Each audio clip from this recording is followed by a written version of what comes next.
प्यारे बच्चों, आज हम मार्कोनी-काफ रूल को पढ़ेंगे। वास्तव में आपके में एल्कीन के एडिशन रिएक्शंस में मार्कोनी-काफ रूल है। यानी एल्कीन में जब कोई कंपाउंड एडिशन रिएक्शन देता है तो किस रूल को फॉलो करता है, तो उसको आज हम पढ़ेंगे।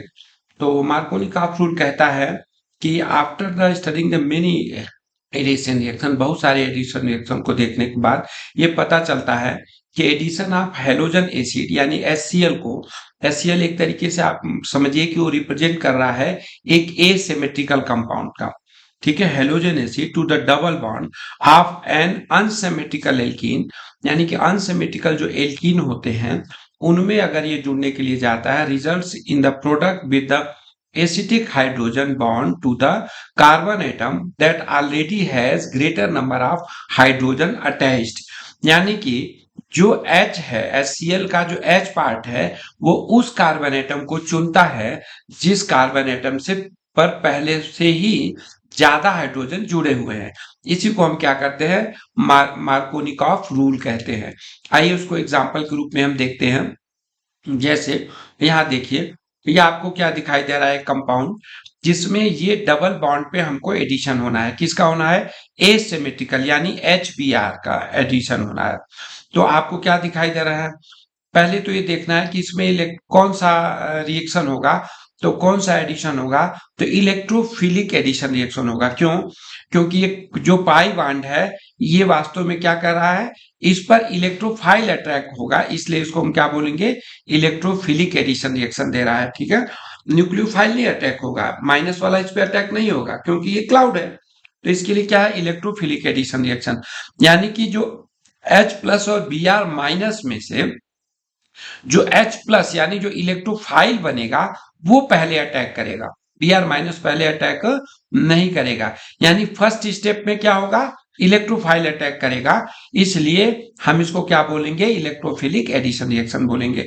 वास्तव में इलेक्ट्रोफाइल और न्यूक्लियोफाइल दोनों जुड़ तो रहे हैं, लेकिन पहला अटैक कौन कर रहा है, इलेक्ट्रोफाइल कर रहा है। तो देखिए आप यहाँ पे ये H प्लस और Br माइनस में अगर टूटेगा तो दो पाथवे में फॉलो कर सकता है। पहला, यहाँ देखिए ये CH2 है, ये CH2 ही रह गया और H ने किसको किसको किया, यहाँ पे अटैक किया। ठीक है ना, यानी कि इस कार्बन पे अटैक किया H ने, तो क्या हमको बना, ये कंपाउंड कंपोनेंट आपको समझ में आ रहा है। अब Br अटैक करेगा तो यहाँ चला जाएगा। इसका मतलब क्या है, हाइड्रोजन ने उस कार्बन को चुना जिस पर कि पहले से हाइड्रोजन कम है। देखो यहाँ पे CH था और प्रोडक्ट में क्या हो गया, ये CH2 हो गया, यानी H कहाँ आया, ये H जाके इससे जुड़ा, इस वाले से। ठीक है ना, इसका मतलब क्या हो गया, हाइड्रोजन उससे जुड़ा जिस पर पहले से कम हाइड्रोजन है। दूसरे पाथवे में देखिए, दूसरे पाथवे में क्या जा रहा है, हाइड्रोजन किससे जुड़ रहा है, हाइड्रोजन उससे जुड़ रहा है जिसमें पहले से ज्यादा हाइड्रोजन है। देखो यहाँ पे ये क्या दिखाई दे रहा है, ये दो हाइड्रोजन है, यहाँ एक हाइड्रोजन है, तो ये हाइड्रोजन उससे जुड़ रहा है जो पहले से ज्यादा हाइड्रोजन रखने वाले कार्बन से, ये दिखाई दे। इसका मतलब क्या है, ये देखो CH3 और CH बना। ठीक है, ये मार्कोनी काफ के रूल के अकॉर्डिंग है, ये मार्कोनी काफ के रूल के अकॉर्डिंग नहीं है। ठीक है, तो उसके बाद नेक्स्ट स्टेप में क्या है, ब्रोमाइड है, तो जो प्लस बचेगा उस पे Br माइनस आके जुड़ जाएगा। लेकिन देखा ये जाता है कि ये क्या बनता है, मेन प्रोडक्ट बनता है, यानी ज्यादा प्रोडक्ट कौन सा बनता है, वह बनता है जिसपे हाइड्रोजन वहां जुड़ता है जहां पहले से ज्यादा हाइड्रोजन है, यानी अकॉर्डिंग टू मार्कोनी का रूल बनता है। हाइड्रोजन कहाँ जुड़ा, वहां जुड़ा जहां पे पहले से ही ज्यादा हाइड्रोजन है। और ये क्या हो गया, एंटी मार्कोनी हुआ, क्यों, क्योंकि इसमें हाइड्रोजन वहां जुड़ा जहां पे हाइड्रोजन पहले से कम है। देखो यहाँ एक हाइड्रोजन है या दो हाइड्रोजन है, तो यहाँ जाके जुड़ा ये, तो यहाँ भी दो हो गया, यहाँ भी दो हो गया, देखो CH2 यहाँ पे ब्रोमाइड जुड़ गया। तो ये होता है मार्कोनी काफ रूल। अब इसके पीछे की स्ट्रेटजी देखते हैं कि आखिर मार्कोनी रूल फॉलो क्यों होता है, उसको मैं आपको इस ग्राफ के माध्यम से दिखा रहा हूँ। एक्चुअली जो कार्बोकेटायन बनता है, मेन काम वहां पे है। ये देखो जो कार्बन केटायन बन रहा है, मेन रोल इस कार्बोकेटायन का है। यानी H प्लस जब इस पर अटैक करेगा इन पे, तो क्या बनाएगा, दो तरह के कार्बोकेटायन बनाएगा। अगर हाइड्रोजन वहां जुड़ता है जहां पहले से ही ज्यादा हाइड्रोजन है, तो क्या बन रहा है, ये सेकेंडरी कार्बोकेटायन बन रहा है। और हाइड्रोजन वहां जुड़ता है जहां पहले से कम हाइड्रोजन है, तो क्या बनेगा? प्राइमरी कार्बोकेटायन बनेगा। तो प्राइमरी कार्बोकेटायन की एनर्जी ज्यादा होती है और सेकेंडरी कार्बोकेटायन की एनर्जी कम होती है। तो इसलिए जो रिएक्शन है उस पाथवे को फॉलो करता है जिसपे एनर्जी कम होती है। अब ये देखना पड़ेगा कि वास्तव में इसकी एनर्जी कम क्यों होती है।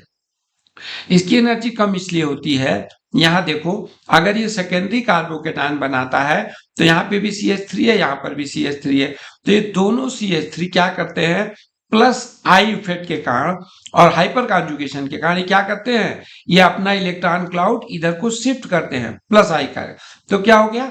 ये जो इलेक्ट्रॉन डेंसिटी है वो क्या हो गई? घट गई, कम हो गई। और यहाँ देखिए, यहाँ बस एक ही तरफ से प्लस आई इफेक्ट लग रहा है तो यहाँ कम हुआ, ठीक है ना? यहाँ डिस्ट्रीब्यूशन ज्यादा हुआ, यानी सेकेंडरी कार्बोकेटायन प्राइमरी कार्बोकेटायन से ज्यादा स्टेबल होता है और इसलिए रिएक्शन उस पाथवे को फॉलो करता है जिसमें क्या है? ये एक्टिवेशन एनर्जी इसकी कम हो, कम ऊर्जा में, देखो कम ऊर्जा में रिएक्शन हो जाए उसको ये फॉलो करता है और इसी के कारण सेकेंडरी कार्बोकेटायन बनता है। और सेकेंडरी कार्बोकेटायन जब ये देखो, सेकेंडरी कार्बोकेटायन प्राइमरी कार्बोकेटायन, तो सेकेंडरी कार्बोकेटायन का जो प्रोडक्ट होता है उसमें ब्रोमाइड ये मेन प्रोडक्ट बन रहा है, उसमें हाइड्रोजन वहां जुड़ा है जहां पहले से ज्यादा हाइड्रोजन जुड़ा हुआ है।